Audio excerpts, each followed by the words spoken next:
Isang retired teacher piniling manirahan sa cruise at maglayag sa loob ng 15 taon para makatipid.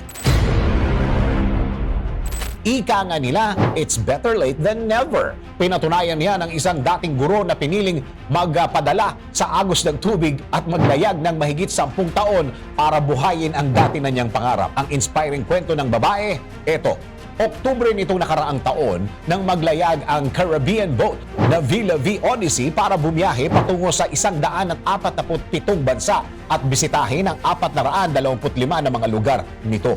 May kakayahang magsakay ng 650 pasahero ang barko at kabilang doon ang 67 anyos na retired high school foreign language teacher na si Sharon Lane na ginamit ang kanyang savings para maglayag sa loob ng 15 taon at manirahan sa binili niyang interior villa dun mismo sa barko.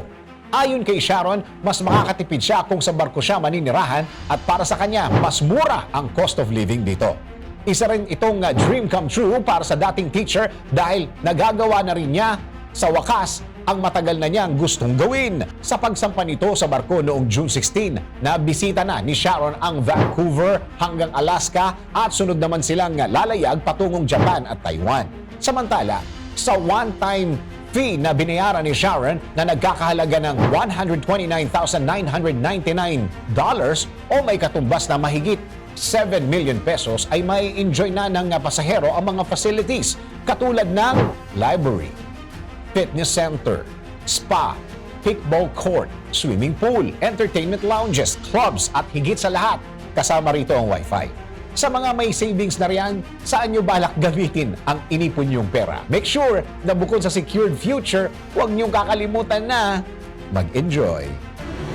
DWIZ Research Report. Report.